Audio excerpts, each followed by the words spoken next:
Hey, I'm Red, and it's about time we rank all of the new FPS weapons in Star Citizen. 4.0 dropped a few months ago, and there have been some crazy buffs and some crazy nerfs to weapons from every category since.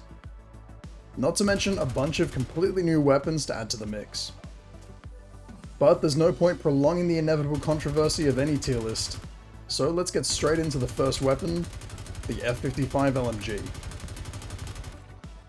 As the only handheld ballistic Gatling gun in Star Citizen, the F-55 needs to hold its own, and with a 150 round drum magazine and an accelerating rate of fire, even when it just does 6 damage per hit against heavy armor, it certainly can. But with a delayed trigger and inability to mount suppressors or even compensators, it's great for hordes of AIs but not ideal for all situations, and so it gets its spot in the B tier. From mid-range to short-range, we have the LH-86 fully automatic ballistic pistol. With 25 rounds in the mag to do the job, you're bound to hit at least one shot, which will do about 7 damage. It's an interesting little gun to control, and compared to most of the sidearms on this list, I don't think many people would trust their lives to it. So the wild LH-86 sadly lands itself in the D tier. For the first ballistic shotgun in the video, we have the BR2. Or as my dyslexic ass always calls it, the B2R. This 12 round drum fed shotgun does the most damage so far, with each hit doing 46 damage, even when 15 meters away.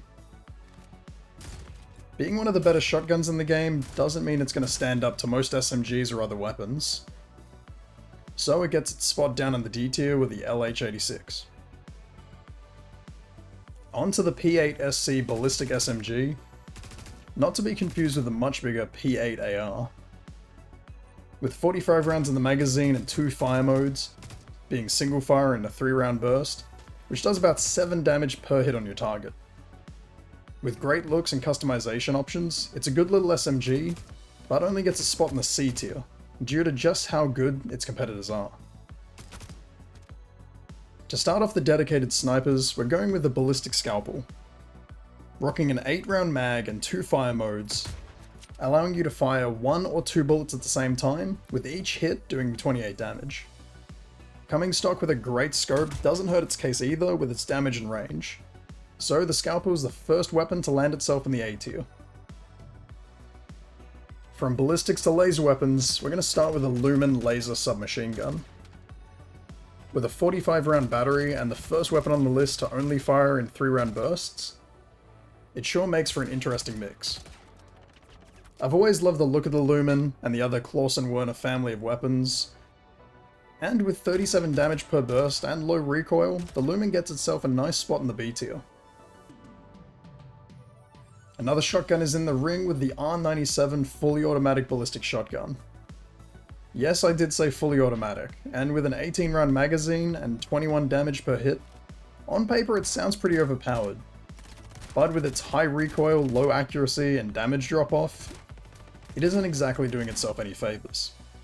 I know putting a shotgun in the F tier is going to upset some bunker PvEers, but that's where the R97 belongs. The one and literally only revolving pistol in Star Citizen is up.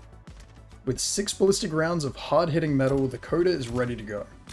Although it doesn't give you a lot of rounds to miss, each hit does do 36 damage, which is huge and actually the highest damage of any pistol at the moment, getting itself put in a Coda-shaped spot within the A tier. Let's check out an underrated ballistic marksman rifle. The S71 is finally easy to loot and is basically a baby P8AR with less recoil. Rocking a 30 round magazine and 13 damage per hit with a speedy semi-auto fire rate.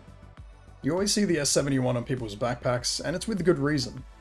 As a solid choice for short to mid-range conflict, it gets itself a solid spot in the B tier. And onto my personal favourite sidearm for many reasons, the Arclight laser pistol. With 30 rounds in the battery, as well as a single shot and 3 round burst mode, at about 11 damage per hit with no recoil, this pistol is lethal when used right. Sometimes having more ammo is a lot more important when it comes to follow-up shots or avoiding lag spikes, but it doesn't beat out the Coda and gets itself a spot in the B tier.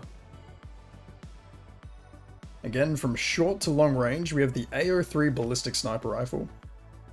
Coming stock with 15 round magazines, and one of the worst scopes in game, it's a mix-up for sure. It does do 26 damage per hit, but it's just not keeping up with any of the other snipers. It might be easier to find than some of the other snipers, but that doesn't mean it's above on this list.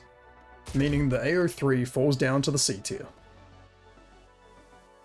Now we get to the 50 caliber Ballistic Salvo Frag Pistol. The only weapon made by Hedeby Gunworks currently, and it sure is different from the rest. With 8 rounds in the chamber, and doing 27 damage per hit to the target, it sounds really good. It also comes with a charge mode which can be really good against AIs, but with its terrible iron sights and high recoil, it gets a well-deserved spot in the D tier. The Ravager shotgun is up, and it's the shotgun you always see in a bunker but never pick up. With 16 ballistic rounds in the magazine, each one does about 27 damage. It's another weapon that seems good based on just that information, but fails on its range, fire rate, and high recoil compared to other shotguns. You can give it a shot and see what I'm talking about, but today it gets a spot saved in the F tier. One of the most used weapons in all of Star Citizen is up. The classic P4 AR, and with a whole new look to match with the other Bearing family of weapons. Plus a buffed 40 ballistic round magazine, and every customization you could ever need. Doing 6 damage per shot, but having flat recoil and consistent damage, it's getting a consistent spot up in the A tier. Onto another classic with a soft spot in my heart and a soft spot in the armor of every fighter I see, it's the Scourge Railgun. With 5 rounds in the magazine and a minimum of 50 damage when not charged, and, well, instant death when charged, there's not much you can do if you run into one of these. And when it comes to fighters, one hit to a Gladius and it's all over. Do not pass go, do not collect 200 AUEC, so the Railgun gets its spot in the S tier. Now from one of the best to one of the worst, it's the mighty Yubarev Energy Pistol. Despite having a 10 round battery and doing up to 20 damage per hit, the Yubarev manages to feel like it's tickling players instead of incapacitating them. It might work well on Copians and birds, but not really against any players wearing armor. Say what you will, but I'd rather throw this at my enemy, so it's going to the F tier. Onto the Deadrig shotgun as one of the newer additions to the game, which can be found all over the place in loot boxes and trash cans. This ballistic shotgun has 8 shells in the magazine and fires 2 shells at once, doing 74 damage with both hitting their target, giving you 4 chances before needing to reload. It's probably not going to be your first choice, especially with those iron sights, but it's going to get itself a spot in the C tier. And for something else new, we have the P8AR Ballistic Semi-Auto Marksman Rifle. With 15 round magazines and each hit doing 31 damage, this is a great little multi-role weapon. You can fit up to an 8x scope and run suppressors or compensators on the rifle, giving you the option between close range with a compensator or long range and sneaky with a suppressor. It has some serious recoil to fight, and so it's going to get its spot in the A tier. Now, the Devastator is both the name of this weapon and the noun that best describes what it does to its target. With 12 plasma rounds in the magazine, and a single or charge shot which does close to 75 or 89 damage to the target. So unless you're at full health, that means that could be a one-shot even if you're in heavy armor. With high damage on both the single or charge shot, the Devastator has to go into the B tier. And now, with not many snipers left to rank, we have the Arrowhead Laser Sniper. With a 16 round battery and a single or charge shot fire mode, doing 22 to 45 damage per hit. It's not the worst, but certainly not the best when compared to the Scalpel or other snipers. As well as coming with a terrible scope and fire rate, the Arrowhead gets a safe spot in the D tier for now. It's time for the second of only 3 explosive weapons in Star Citizen. The GP-33 Grenade Launcher.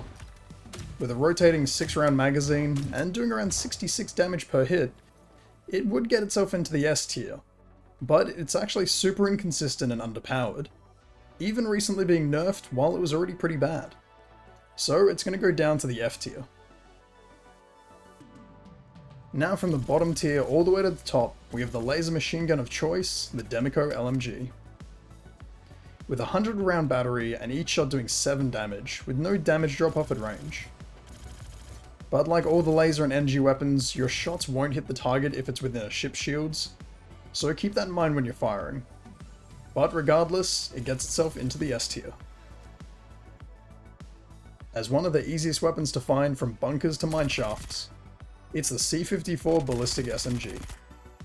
A great little Halo-looking submachine gun with a 50 round magazine and doing 7 damage per hit. It's starting to seem like every weapon in Star Citizen does around 7 damage at this point. But as an okay choice, the C-54 gets a spot in the B tier. From one submachine gun to another, the all-new Ripper SMG from a pyro junk pile near you is up. As a custom job that wouldn't pass any safety tests, the Ripper is half laser gun, half multi-tool.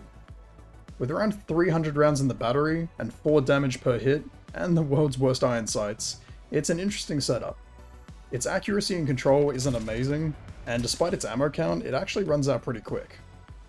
So there should be no surprise for now that the Ripper goes down to the D tier. A semi-recently upgraded weapon is up next, the S38 Ballistic Pistol, with its cool minimalistic design. With a 20 round magazine, which is more than it used to have in previous patches, and 14 damage per hit, it's not a bad weapon, but compared to the others, it's really hard to keep up. So despite all this, it's actually going to drop down to the C tier. For an absolute crowd favourite, we have the Karna Plasma Rifle. With a 35 round magazine and 2 fire modes, being fully automatic and a charge shot, which takes a few seconds but fires 4 shots at once. Going from 11 damage per hit with a single shot to 64 damage with a charge shot. It can also take most attachments and is super easy to find now, so with all that, of course it's going to get a spot in the S tier. Onto another popular weapon as we get close to the end of this list, we have the P6LR 50 caliber Ballistic Sniper Rifle. With an amazing scope that was changed from a 16 times down to an 8 times, it still range finds for you and has an amazing crosshair. Plus its 8 round magazines of 50 cal to make sure your target gets a tear injury to remember. At 62 damage per hit and low recoil for its size, the P6 gets itself all the way to the top of the A tier. As the bigger brother of the Lumin and smaller brother of the Demeco, it's time for the Gallant laser rifle. With a 45 round battery and 2 fire modes both being burst as a 3 and 5 round option, which does around 30 to 51 damage if all the shots hit their target. But the Lumin still does more damage per hit and fires faster in a smaller package than the Gallant. And so the Gallant is actually going to get a spot just behind its little brother in the B tier. Here we have another weapon that's good for killing pests like Copions, but not so much for players. It's the Atzkav Energy Sniper Rifle, with a tiny 5 round battery and each shot only doing about 18 damage. It does come with one of the best scopes in game, and can be found in plenty of wild colours like its friend the Yubarev. And also like its friend the Yubarev, it's in the F tier. The very last explosive weapon on this list, we have the Animus Missile Launcher. With a 3 round magazine that fires all 3 missiles at once, whether it's dumbfired or locked up to 2 kilometers away. But it's super inconsistent with its lock-on, and you'll never know if the missiles will track or just fly into the ground. But if you do manage to hit a player, it will instantly kill them. Maybe. So for now, the launcher ends up in the D tier. Finally, we're onto the final 3 weapons of this tier list, starting with the holy FS9 Ballistic Light Machine Gun. With a lowered 75 round magazine and a solid 9 damage per hit with low recoil, you'll always see players running one of these on their back. This is now super easy to find in Stanton, and can also just be bought in Pyro 2. And with plenty of ammo and damage to go around, the FS9 gets its spot in the S tier.